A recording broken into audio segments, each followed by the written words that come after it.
Mari dwi a dwi'n byw ar Ynys Enlli yn Gogledd Cymru. Nes i emyr yng nghariad symud yma i weithio diwedd mis Medi llynedd a da ni bellach yma ers 7 mis. Pan da ni symud yma, mae yna gymaint o resyma dros fedru cynhyrchu bwyd yn hunan, bod ni neu llai dibynnol ar y gwch i fedru dod drosodd, enwedig yn yr Hydref a'r Gaea.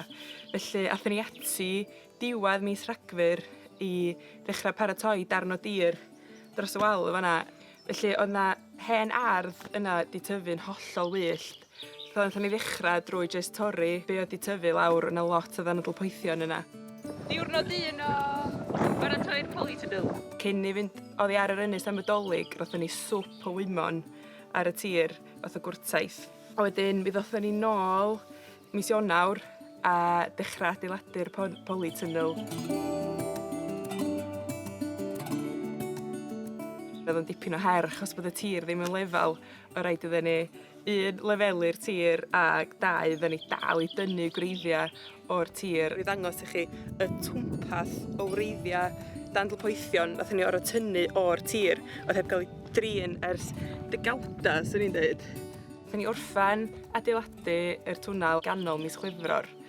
Mis Mawrth wedyn, mi nathon ni ddechrau plannu yr hada. Mae bellach yn ganol mis Ebrill, a da ni'n dechrau wirioneddol gweld y pada bach nathon ni dyfu yn dod yn be fyddan nhw yn y diwedd. Mae'n fraint llwyr medru tyfu bwyd yn hunan yma a mwy na i fod yn fraint mae'n teimlo yn angenrheidiol mewn ffordd. Yn enwedig yn y byd da ni ynddi heddiw o gymharu a dechrau mis Mawrth. Da ni'n teimlo'n hynod o lwcus bod ni'n gallu tyfu bwyd yn hunan yma.